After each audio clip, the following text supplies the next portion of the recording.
네, 우리 협동권사님들 아름답게 복장을 잘 갖추시고 또 귀한 찬양으로 하나님께 영광 돌렸는데요. 제가 이 천군 천사의 찬양은 들어보지 못했습니다만은 그거보다 훨씬 잘했다 생각이 듭니다. 너무 귀한 찬양 감사드립니다. 오늘 헌신 예배 드리신 우리 협동권사님들은요, 정말 집사님 때부터 오늘 여기까지 우리 교회를 위해서 참 많이 수고해 주셨고 또 헌신하셨고 또 눈물로 그렇게 봉사해 주신 귀한 분들입니다. 그래서 우리 교회가 이렇게 은혜와 평강 가운데 든든하게 설 수 있었습니다. 우리 권사님들 정말 너무 많이 수고하셨고요. 또 오늘 여기까지 교회를 섬겨오신 여러분들의 그 섬김과 수고에 감사를 드립니다. 저에게는 우리 권사님 그러면요 꼭 생각나는 게 있는데 바로 어머니입니다. 교회에서 이 어머니 역할을 하는 분들이 권사님들이에요. 어머니와 같이 내가 먹는 것보다 성도들이 먹어야 기쁘고 내가 잘 되는 것보다 성도들이 잘 돼야 기쁜 그런 어머니의 마음으로 이 권사님들은 우리 성도님들을 위로하고 돌보시는 것 같습니다. 권사라는 단어의 뜻 자체가 한자로 하면 권할 권자, 스승 사자 해가지고 권하고 가르치고 위로하는 자 라는 뜻이잖아요. 그리고 보통 이 권사라는 단어의 어원이 이 헬라어 이 파라클레시스라고 하는데요. 이게 무슨 뜻이냐? 능동적으로 누군가의 옆에 있어주는 사람입니다. 옆에서 뭘 할까요? 누군가가 잘 걸어갈 수 있도록 권면해주고 기도해주고 때로는 격려해주고 때로는 간청하고 때로는 위로해주면서 그 사람이 영적으로 성장하고 주님을 잘 따라갈 수 있도록 옆에서 함께 해주는 사람이 바로 교회에서 이 권사라는 것입니다. 그래서 누군가의 옆에서 그 사람이 정말 때로는 아기처럼 아장아장 신앙이 좀 연약한 분들은 그렇게 신앙이 성장해 갈 수 있도록 아장아장 걸어갈 때에는 때로 그 손을 굳게 붙잡아주고 또 누가 또 신앙생활 하다가 낙심할 때에는 그 손 붙잡아 또 일으켜주고 누가 또 너무 빨리 간다 싶으면 좀 잘 다독여가지고 천천히 가게 해가지고 예수님이 가신 그 길을 따라 걷게 하는 분들이 바로 권사라는 것입니다. 그리고 누군가가 낙심하면요, 나도 한때 참 힘들었어. 그런데 그때 하나님이 나를 위로해 주셨거든. 오늘 너도 하나님이 위로해 주시고 힘 주실 거야 라고 이렇게 위로해 주고 이 권면하는 역할을 하는 분들이 바로 우리 권사님들입니다. 우리 권사님들 아멘이세요? 아멘. 이 시간에는 오늘 본문을 통해서 죽게 하듯 섬기는 일꾼이라는 제목으로 본문이 주는 두 가지 메시지를 생각해 볼 텐데요. 오늘 이 말씀 통해서 헌신 예배 드리시는 우리 모든 권사님들의 그 사명이 새로워지고 또 저와 여러분들에게도 하나님의 큰 은혜가 임하기를 주의 이름으로 축복합니다. 첫 번째 본문이 주는 메시지는요, 주의 일꾼은 죽게 하듯 섬겨야 한다는 것입니다. 오늘 본문 23절 보실까요? 같이 한번 읽습니다. 시작.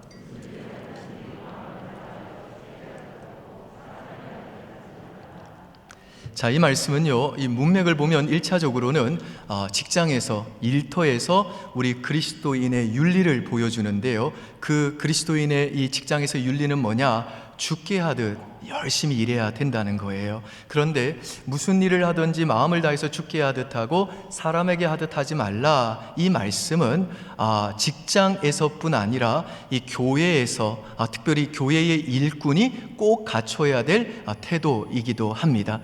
여러분, 제가 예전에 이 전도사 시절 때 또 부목사 시절 때 가끔 이 담임 목사님들이 하시는 얘기를 들어보면요, 그분들이 공통적으로 이런 얘기를 했어요. 여러분, 이 담임 목사님들이 그 교회 부목사님들이나 전도사님들이 10명이 됐던 50명이 됐던 100명이 됐던 그 부목사님들을 딱 보면 잘 모를 것 같죠. 근데 다 안다는 거예요. 저야 뭐 아직 짬밥이 안 돼가지고 봐도 잘 모릅니다만은, 그리고 우리 부목사님들과 전사님들이야 워낙 죽게 하듯 하시는 뭐 그런 귀한 분들입니다만은, 이 목회의 연륜이 있는 이 담임 목사님들은요, 이 부목사님들이나 전도사님들이 몇 명이든 상관없이 누가 어느 정도 어떻게 일하는지, 누가 뺀질뺀질한지, 누가 머리를 쓰는지 희한하게 그게 다 보인다는 거예요.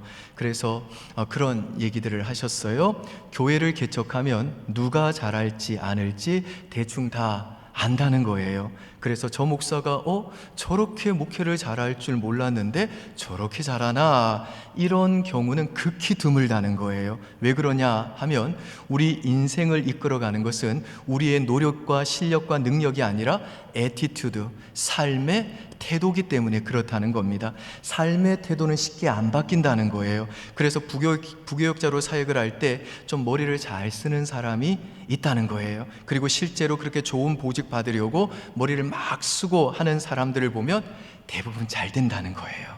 교회를 개척하러 나갈 때도 정말 자기 걸 잘 챙기는 사람들이 있다는 거예요. 정말 머리를 잘 쓴다는 거예요. 그리고 그렇게 머리를 잘 쓰는 사람들은요, 또 잘 된대요. 인간적으로 노력한 만큼 잘 된대요. 근데 딱 거기까지래요. 그 노력, 그 이상은 못 넘어간대요. 반면에 재주도 없는 것 같고 조금은 좀 둔한 것 같아도요, 무슨 일을 맡겨주든지 간에 그 모든 일을 온 마음을 다해 주께 하듯 하고 사람에게 하듯 하지 않는 사람은요, 인간적인 노력을 초월하는 상상할 수 없는 일들이 그 인생과 사역에 일어난다는 겁니다. 주께 하듯 섬기는 그 사람에게는 인간의 그 노력 그 이상의 무엇이 일어난다는 거예요. 왜냐? 하나님이 범사에 주께 하듯 하는 그 사람과 함께 하시기 때문이라는 거예요. 특별히 목회라는 것은 인간의 노력만으로는 되는 게 아니라 하나님이 함께 하시는 그 무엇이 필요한 거지, 인간적인 노력이 필요 없거나 중요하지 않다는 것이 아니라 그 인간적인 노력만으로는 안 된다는 거예요. 그래서 우리 그리스도인들에게, 특별히 교회의 일꾼들에게 가장 필요한 삶의 자세, 그 애티튜드가 뭐냐? 지금 하나님이 나를 부르신 그 자리에서 하나님께서 교회를 통해 나에게 주신 그 직분과 사명을 따라, 그것이 아무리 사소하고 작은 일이라 할지라도 지금 내가 맡고 있는 그 작은 일, 거기에서 죽게 하듯 최선을 다하는 삶의 자세가 필요하다라는 것입니다. 옛날에 오카노 목사님이 계실 때, 좀 아주 오래된 일이죠. 사랑의 교회가 이 제자훈련 세미나를 하면요, 지방에서 올라오시는 목사님들이 많으셨어요. 이분들이 어떻게 왔느냐? 기차 티켓을 끊고 오신 분이 많았어요. 근데 이제 세미나를 일주일 정도 하면요, 목사님들끼리 이제 친해지니까 나는 기차로 올라왔는데 내려갈 때는 당신 차 타고 가면 되겠다, 이렇게 되는 경우가 많았다는 거예요. 그럼 이제 티켓을 다시 환불하러 서울역으로 가야 되잖아요. 지금이야 뭐 다 인터넷으로 합니다만 그때는 다 티켓 끊고 왔잖아요. 근데 목사님들은 세미나를 이게 들어야 되니까 그거를 교회에서 다 해줬다는 거예요. 그래서 티켓을 반환할 분들 다 오세요. 그래가지고 교육자들이 이제 그 티켓 들고 서울역까지 가가지고 그걸 반환해서 다시 가지고 왔다는 겁니다. 그런데 뭐 한 번만 티켓을 바꾸느냐? 그렇지 않았대요. 하루에도 뭐 2번, 3번, 4번을 이 교육자들이 서울역을 그렇게 왔다 갔다 하는 겁니다. 어떤 날은 뭐 5번도 서울역에 그렇게 하루에 그렇게 오고 갔다는 거예요. 근데 주로 누가 갔느냐? 막내 전도사들하고 이 부목사님들이 갔다 왔대요. 뭐 누가 하겠어요 그런 거. 그러니까 이분들도 다 자기 사역이 있는데 그 티켓을 끊으러 하루에 그냥 몇 번씩 그냥 왔다 갔다 하니까 누가 좋아하겠어요? 그리고 그 당시 행정 집사님이 계셨는데 그분도 그 교육자들에게 본인이 시키는 건 아니지만 그거 부탁할 때마다 너무 죄송하다는 거예요. 근데 한 번은 어느 막내 전도사님이 하루에 한 4-5번을 서울역으로 왔다 갔다 했다는 거예요. 그래서 이 행정 집사님이 너무너무 죄송하고 그 막내 전도사님이 그 티켓을 받고 올 때까지 자기도 이제 퇴근을 못했다는 거죠. 그러면서 자기 마음에 약간 불평과 불만도 있었다는 거예요. 근데 그렇게 그렇게 한 4-5번을 그날 정말 왔다 갔다 한 그 전도사님이 있었는데, 한 10시가 다 돼가지고 그 티켓을 이제 바꿔가지고 저기서 털레털레 걸어오더라는 겁니다. 그런데 몇 번을 그랬으니까 이 행정 집사님이 굉장히 미안해 했다는 거예요. 그래서 이제 그 행정 집사님이 본인이 시킨 건 아닙니다만은 너무너무 미안해 가지고 아주 그 피곤한 얼굴로 털레털레 걸어오는 그 전도사님에게, 전도사님 너무너무 수고했습니다. 그러니까 그 전도사가 하는 말이 뭐냐, 집사님도 퇴근을 못 하셔가지고 지금 이렇게 있는데 집사님이 너무 수고가 많으시는데 집사님은 괜찮으시냐고, 집사님은 좀 어떠시냐고 이렇게 묻더라는 거예요. 이때 이 행정 집사님이 뭐라 그랬냐, 자기는 평생에 그렇게 세미나를 그렇게 많이 하면서도 그렇게 수많은 전도사들과 목사들이 그렇게 티켓을 바꾸러 서울역을 몇 번을 왔다 갔다 했을 때 나 힘들어 죽겠다고, 그렇게 내가 어떻다고 얘기하는 목회자들은 많았지만 자기 걱정해주는 사람은 처음 만났다는 거예요. 그게 누구냐? 이찬수 전도사님이었대요. 지금은 분당 우리 교회 이찬수 목사님이죠. 그래서 이 행정집사님이요, 자기는 그때부터 그 젊은 이찬수 전도사들 주목했다는 거예요. 이분도 좀 영성이 있는 분이죠. 그러니까 삶의 태도가 중요하다는 거예요.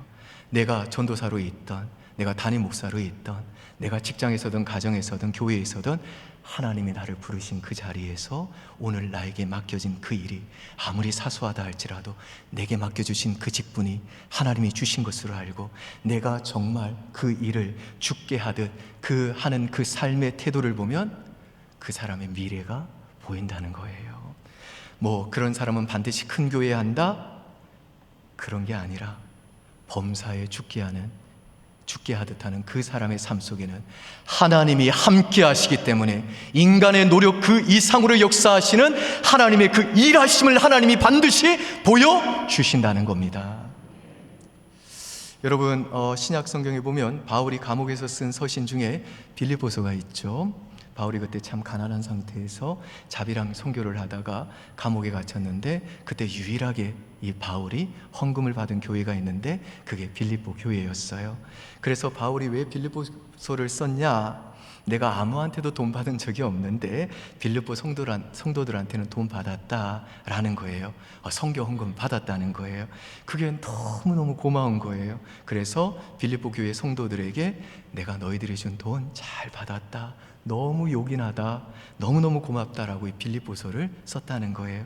그래서 어떤 그 신학자가 빌립보서를 가리켜서 뭐라 그랬냐, 영수증 서신이다 그랬어요. 그러니까 빌립보서는 원래 사도 바울이 내가 돈 참 잘 받았다라는 뜻으로 돈 받은 거 이제 확인해주는 그런 의미로 이 빌립보서 교회에 보낸 영수증이었다는 거예요. 영수증. 그러니까 지금 바울은 지금 남한테 돈을 받는 처지예요. 그래서 돈 잘 받았다고 영수증이나 주는 존재였다는 거죠.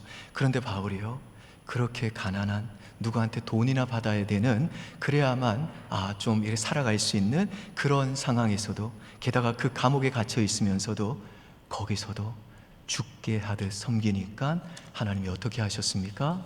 바울이 쓴 그 영수증 서신인 빌립보서를 복음을 증거하는 하나님의 말씀으로 2000년이 넘는 지금까지도 위대하게 사용해 주시더라는 겁니다. 여러분, 저와 여러분의 인생도 그래요.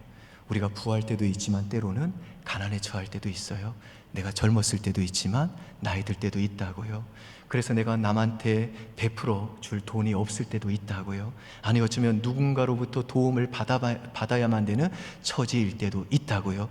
그래서 누군가에게 도움을 받고 나 돈 참 잘 받았다고, 너무너무 고맙다고, 그렇게 영수증이나 잘 받았다고 말해야 되는 처지가 될 때가 있다고요. 그러나 내가 풍부에 처하든 궁핍에 처하든 나를 그 자리로 이끄신 분이 내 주인이신 주님이시라는 것을 믿고 다른 사람과 비교해서 낙심하고 절망할 게 아니라 그 자리에서 내게 주어진 그 일이 무엇이든 하나님은 언제나 내게 최상의 것 주는 것을 믿고 마음을 다해 죽게 하듯이 하면 무슨 일이 벌어지느냐, 하나님께서 내 형편과 내 처지와 내 노력을 뛰어넘는 하나님의 그 위대한 일하심을 보여주신다는 겁니다. 여러분, 룻기에 나오는 룻도 한번 생각해 보세요. 룻도 그 삶이 엄청 고되고 힘들었잖아요. 마치 지금 외국인 노동자가요, 한국에 와가지고 박스 주워가면서 하루하루를 그렇게 근근히 살아가면서 그러다가 한국 남자 만나가지고 결혼하고 뭐 평범하게 살다가 죽은 인생.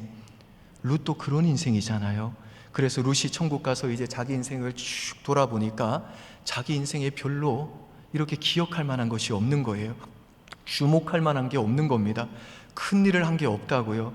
그냥 그 남편 잃은 그 가련한 이방 여인이 시어머니 통해 하나님 만나가지고 어머니의 백성이 나의 백성이고 어머니의 하나님이 나의 하나님입니다 라고 하는 그 믿음 하나 붙들고 이스라엘에 와가지고 결혼도 할 가능성이 없었는데도 불구하고 그냥 그 일상의 삶 속에서 이삭 주워가지고 죽기 하듯 그 시어머니 봉양하다가 보아스 만나가지고 결혼하고 자식 낳고 그러다가 죽었잖아요. 그게 룻의 인생이잖아요. 그런데 죽게 하듯 시어머니를 섬긴 그 룻의 그 일상의 작은 순종을 통해 하나님은 그 순종을 어떻게 사용하셨냐? 룻의 그 자손 중에 다윗이 태어나게 하시고 우리 주 예수 그리스도가 태어나게 하셔서 창세기로부터 계시록까지 이어지는 그 하나님 나라의 그림을 완성하는데 꼭 없어서는 안 될 반드시 필요한 한 퍼즐로, 한 조각으로 그 작은 순종을 우리 하나님은 위대하게 사용해 주셨다라는 겁니다. 그러니까 내가 지금 죽게 하듯 섬기는 그 순종의 행위는 마치 퍼즐 조각 같은 거라는 거예요.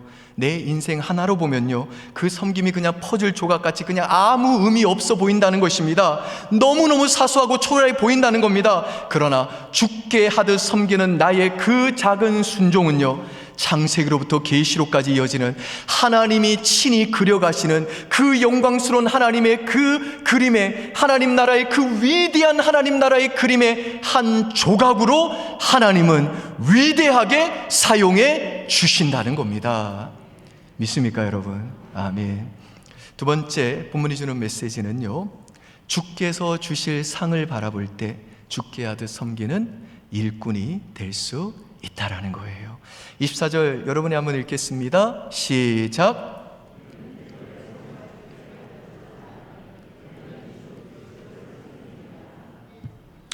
자, 여기 보시면 무엇을 하든지 마음을 다하여 죽게 하듯 사람에게 하듯 하지 않는 사람은 나중에 뭘 받는데요? 기업의 상을 죽게 얻는다고 그러죠. 왜냐? 주님을 섬겼으니까 그 주님이 이 기업의 상을 준다는 거예요. 여러분, 우리가 죽게 하듯 주님을 섬길 때 주님이 주신다고 약속하신 이 기업의 상이 뭘까요? 예전에 우리 부흥 강사님들 중에서는요, 나중에 우리가 천국 가면 이 땅에서 주를 잘 섬긴 사람은 맨션에 살고, 그렇지 않으면 지하 단칸방에 산다. 또 어떤 사람은 천국에서 긴 옷을 입고 왕관을 쓰고 있고, 어떤 사람은 개털 모자 쓰고 있다. 그런 얘기도 하셨어요. 그런데 저희 합동 신학교의 송인규 교수님이 썼던 책에 보면요, 이 상급에 대해서 이런 말을 하셨어요. 우리가 상을 받을 때 상 주는 사람의 권위가 클수록 상금에 대해서, 돈에 대해서 그렇게 관심이 없다는 거예요. 상 주는 사람의 권위가 작을수록 상금에 대한 관심이 높다는 거예요. 예컨대 우리가 복권에 당첨됐다 그럴 때, 야, 그 상금 어디에서 주는 거냐, 그런 얘기 안 한다는 거예요. 그렇지 않고, 야, 그거 얼마냐, 그 상금 얼마야, 그거부터 묻는다는 거예요. 근데 우리가 만일에 노벨상을 받았다 그러면, 야, 그 노벨상 패가 금이냐? 그건 몇 돈이냐? 이렇게 묻는 사람은 아무도 없다는 거예요. 상금은 얼마 받는 거야? 그거 묻지 않는다는 거예요. 왜냐하면 주는 사람의 권위가 높을 때는 상금보다, 돈보다 내가 노벨상이라는 그 권위 있는 상을 받을 만한 자로 인정을 받았다는 것 자체가 명예롭기 때문이라는 겁니다. 그래서 오늘 본문에서 죽게 하듯 섬긴 자들에게 하나님이 약속하신 그 기업의 상이란 뭐냐? 최고의 권위를 가지신 하나님으로부터 오는 인정이라는 거예요. 하나님의 인정이라는 겁니다. 그래서 마태복음에 보면 그런 말씀이 나오죠. 바리새인들이 밖에 나가서 막 기도하는데 예수님께서 뭐라 그러시죠? 그들은 이미 자기의 상을 받았다. 그렇죠? 이미 자기의 상을 받았다 할 때 그 상은 뭐죠? 사람들의 인정이죠. 그러니까 바리새인들은 죽게 하듯 한 게 아니라 사람들의 인정을 구했기 때문에 이미 사람의 인정을 이 땅에서 다 받았다는 거예요. 그런데 무슨 일을 하듯 죽게 하듯 하는 사람은요, 하나님의 인정이라는 가장 위대한 상을 받는다는 겁니다. 상 중에 최고의 상은 하나님의 인정이라는 것입니다. 그리고 우리들이 이렇게 사람의 인정이 아니라 하나님이 약속하시고 하나님이 장차 주실 이 하나님의 인정이라고 하는 이 상을 바라볼 때 우리는 무엇을 하든지 간에 사람에게 하듯 하는 것이 아니라 오직 우리의 주인 되시는 그리스도, 죽게 하듯 섬기는 삶을 살게 된다는 것입니다. 여러분, 우리가 무슨 일을 하든지 죽게 하듯 섬기면 하나님이 기업에 상을 주신다, 이 말은 무슨 뜻이냐면요, 우리의 섬김을 이 세상 사람들이 아무도 몰라줘도 단 한 명의 청중, 단 한 명의 청중이 계속해서 나를 쳐다보고 계신다는 겁니다. 그 단 한 분의 청중은 죽게 하듯 섬기는 나를 아신다는 거예요. 여러분, 그 단 한 분의 청중이 누굽니까?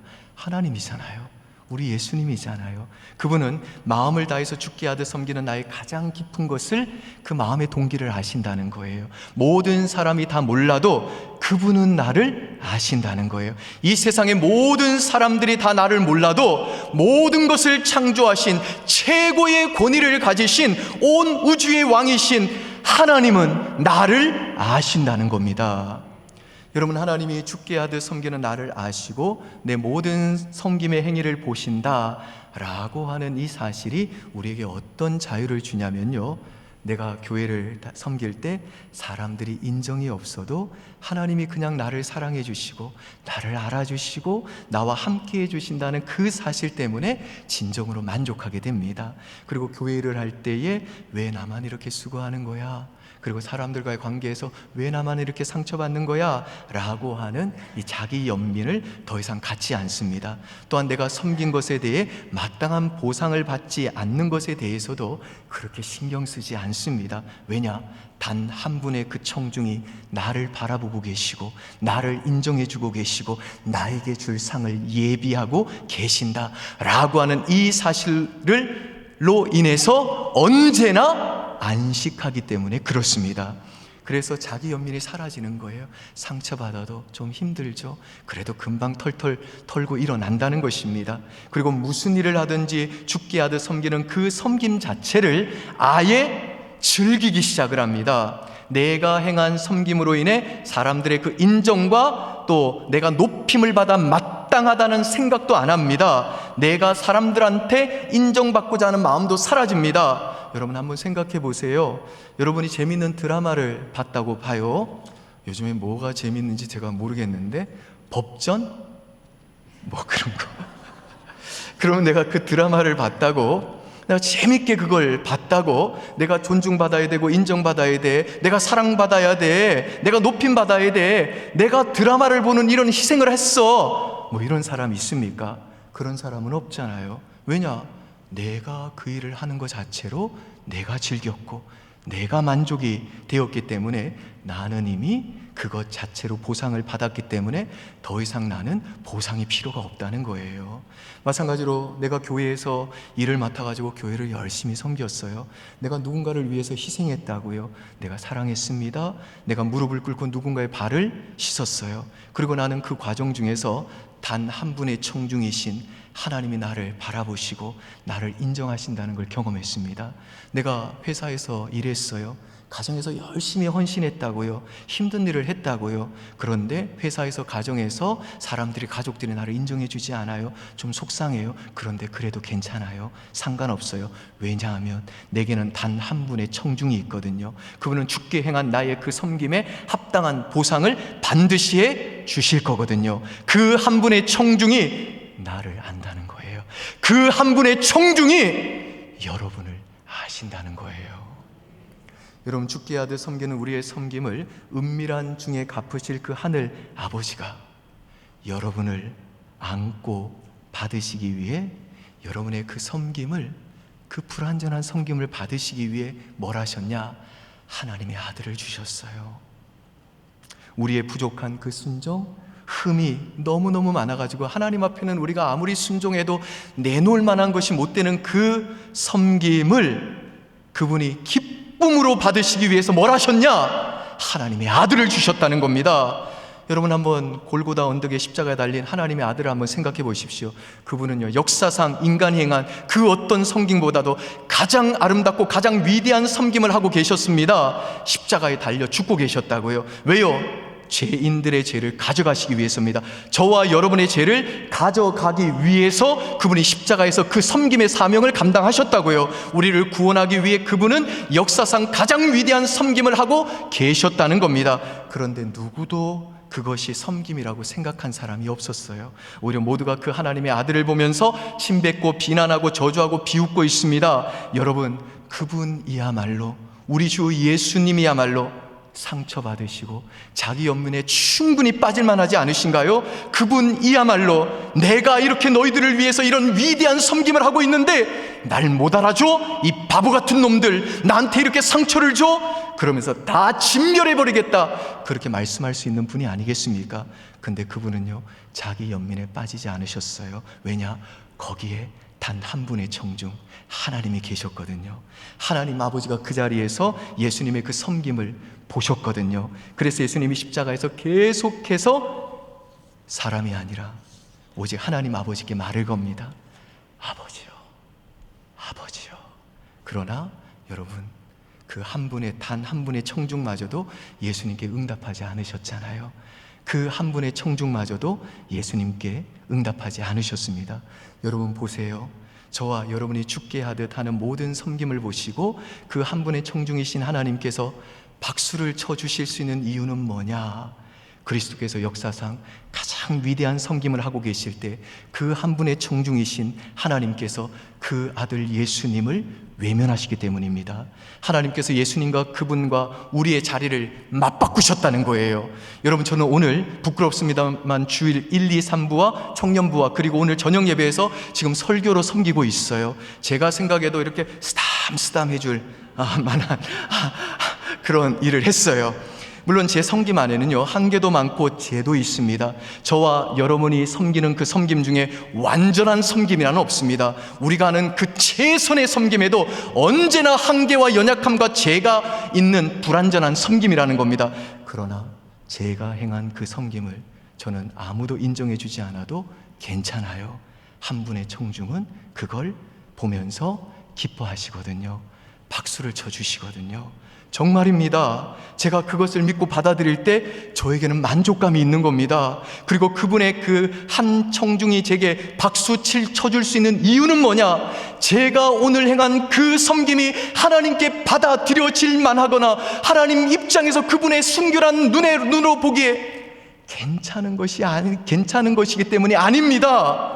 사실 제가 오늘 제 머리를 이렇게 쓰담쓰담 해줄 만한 그 섬김도요, 아까 제가 말씀드린 것처럼 그 실제로 그 안을 들여다보면요, 그 안에 죄가 있다고요. 악이 가득하다고요. 불완전하다고요. 그렇지만 저는 확신합니다. 저의 섬김을 보시는 유일한 청중이신 그 하나님은요, 은밀한 중에 제 섬김을 보면서 박수를 치고 계셨음이 분명합니다. 저는 그걸 확신합니다.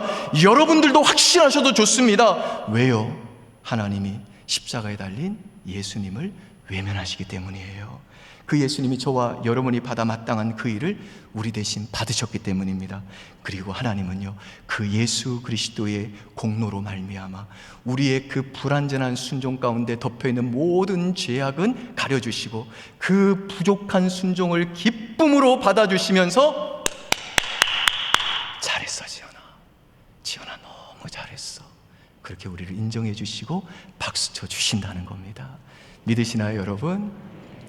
그러므로 사랑하는 우리 협동 권사님들, 그리고 우리 사랑하는 성도님들, 하나님이 우리 주 예수 그리스도의 그 공로 때문에 우리의 그 부족하고 불완전한 섬김을 아시고 보시고 기쁨으로 받아주시고 박수 쳐주시고 그것도 모자라 나중에 천국에서 정말 그 섬김에 대해 반드시 보상해 줄 거 믿으시고 부디 무슨 일을 하든지 마음을 다하여 죽게 하듯 섬기는 하나님 나라의 멋진 일꾼들로 살아가시기를 주의 이름으로 축원드립니다. 아멘. 우리 잠시 한번 기도하겠습니다. 오늘 말씀 마음에 새기면서 주님, 사람에게 하듯 하지 않겠습니다. 죽게 하듯 섬기겠습니다. 주님이 나를 부르신 그 자리, 내 형편과 처지에 상관없이 주님께서 나를 보시는 거, 나를 아시는 거 믿사오니 주님이 내게 맡겨주신 모든 거, 주님이 내게 주신 최상의 것인 걸 믿고 저 오직 죽게 하듯 섬기는 일꾼으로 살게 하셔서 나와 함께 하시는 그 주님의 일하심을 보게 하여 주시고 주님이 내게 약속하신 그 상을 받아 누리도록 도와달라고 주여 한번 부르고 기도하겠습니다. 주여!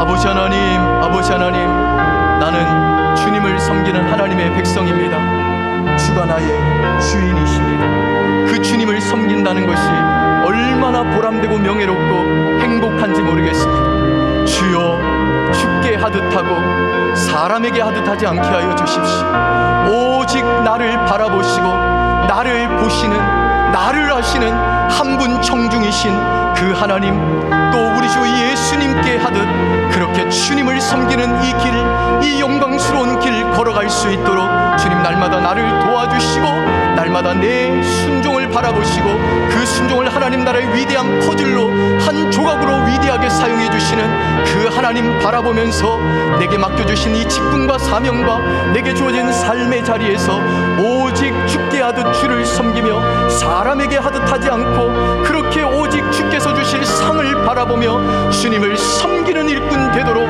인도하여 주시옵소서.